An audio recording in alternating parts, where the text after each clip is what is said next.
So it's me again, family. Samuel Genus with Predict Your Business. I'm still here in the grill. I am at a famous establishment here during the daytime. We just had breakfast here. This is Bourbon Beach. They have breakfast, lunch, dinner. They have a nice band. They have a nice stage. It's right along the beach. This is the parking lot area basically, and it was a nice time. Had a nice time. We're about to leave, but before I left, I wanted to find out who owned this establishment, because that's, I'm just curious about stuff like that, because I'm here in Jamaica, and I noticed that a lot of these resorts are not really owned by Jamaicans. They're owned by, corporations, people who are not necessarily, native to the land here. And so I wanted to find out who's the owner here. So I just walked up to the security guard and asked him, can you tell me who is the owner? And she told me, she said the current ownership is a Canadian. I actually wasn't surprised at all, because that's just one of the things that I've noticed. Many places, like in the, that I've been doing my research, Caribbean islands, even in America, in a lot of black neighborhoods, African-American neighborhoods, the establishments that are doing very well oftentimes are not owned by African Americans in that community. And here we are in Jamaica, and this nice establishment, don't get me wrong, I had a great time here, but it wasn't owned by a native.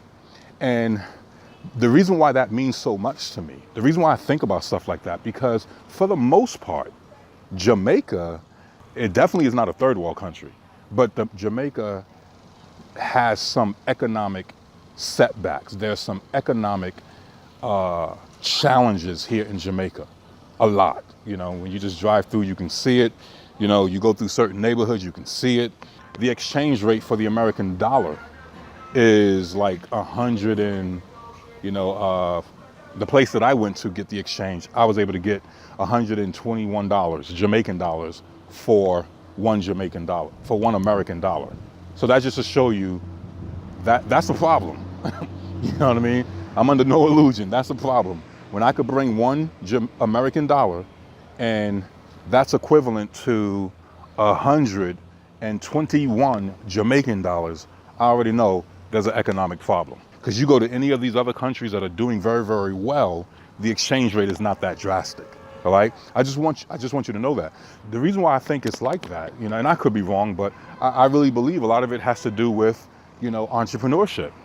I really believe it has to do with the entrepreneurship. A lot of the people out here who's hustling, a lot of the stuff that I see here in Jamaica, where the natives are involved, it's, the Iglas, they're the ones selling stuff on the street. They're hustling on the beach. You've met some of them, right? They're selling lobster, they're selling bananas. They got, that's the way they're hustling. But I've noticed the people who's bringing in the real cash are these kind of people. The people who owns the resorts, the people who owns the restaurants, the people who owns the large department clothing stores, right? And a lot of those people don't appear to be Jamaican. I hope I'm wrong, but so far, that thought that I have has not been proven wrong. I hope I'm wrong, but so far it hasn't. And so when I go to these places, I'm like, oh, who owns this? Who owns this? I'm curious to know who the owner is. And it seems like people are making, they've made money outside of the United States. They brought that money to the United States. They bought some land. And then when you get the property, you got to have money to build it up. And so what I'm noticing is that a lot of the natives, they don't got that kind of loot.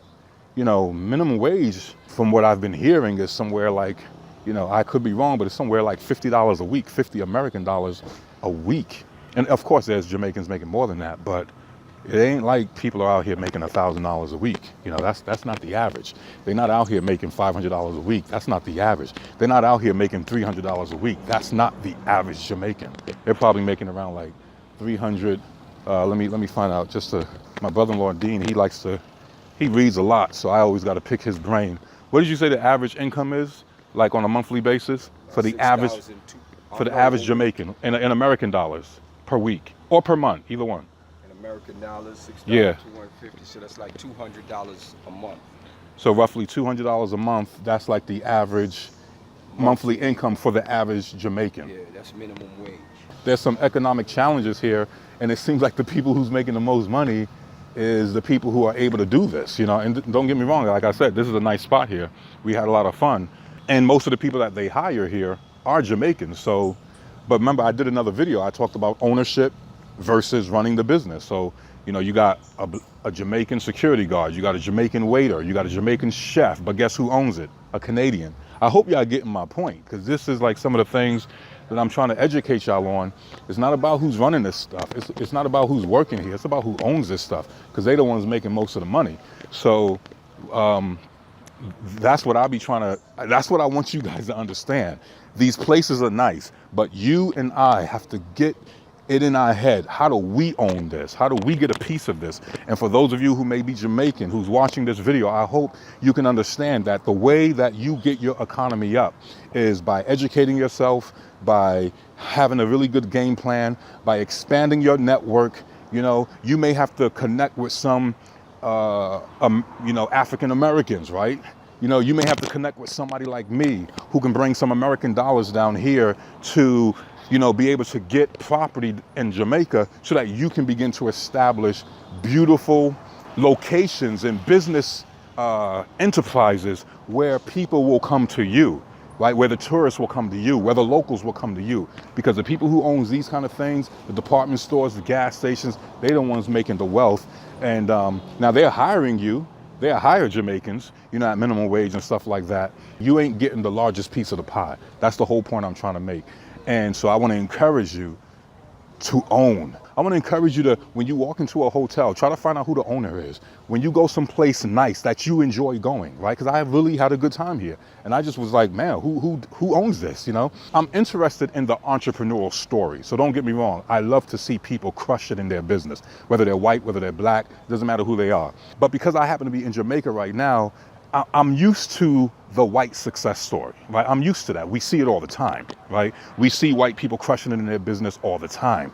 We see, you know, advertisements by Europeans in Facebook, Instagram, YouTube. We're used to seeing that. What you're not used to seeing is African Americans, Jamaicans crushing it in their business. And so I like to, you know, hear their story. How did you do it?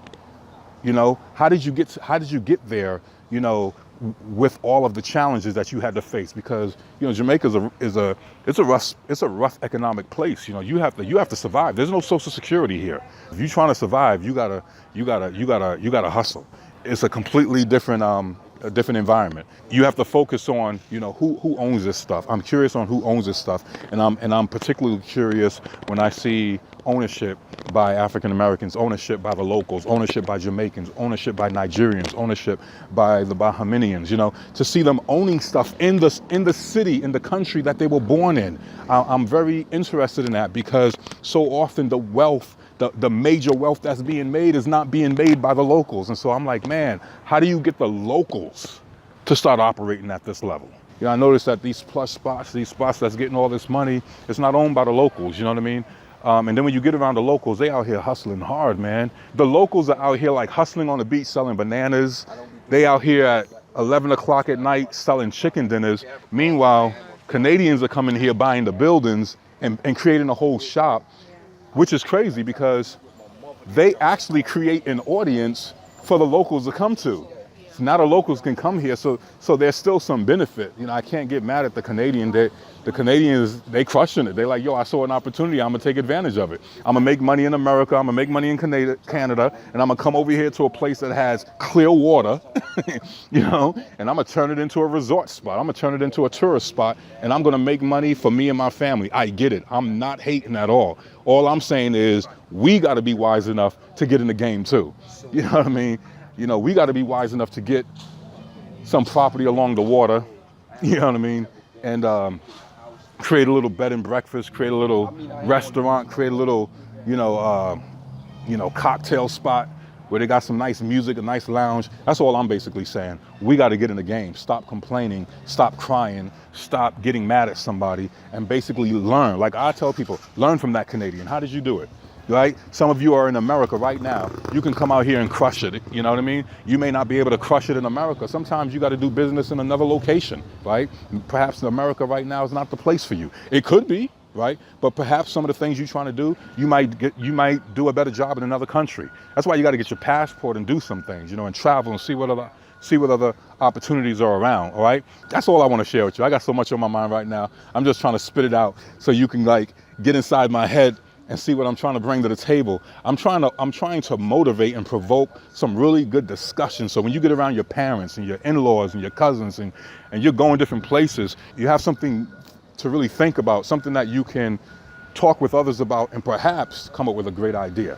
There's so many problems all around. Even here in Jamaica, I saw so many business opportunities, just right here in Jamaica. And guess what? Wherever there's a problem, there's money to be made, baby. Wherever there's a problem, there's money to be made. Right? So don't run away from the problem. Look at it, study it, figure out, how can I make this problem work for me? How can I solve this problem in such a unique way that it will give me some money? Right? It'll set me up. I'll be able to take care of my spouse, my children, my grandkids. I'll be able to support nonprofit organizations. I'll be able to make a difference in the world. I'm gonna leave you with this, right?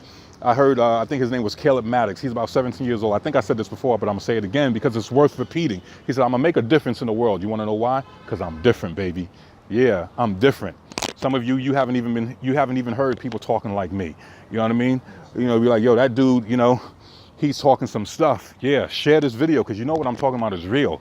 And I'm not trying to hate on nobody. I'm not about, white people fighting black people. I'm not about all that division and stuff like that. I believe we all come from the same scientific atom. You know what I mean? God made one blood and made all nations. But I understand that everybody's not walking in love. Some people are walking in hate.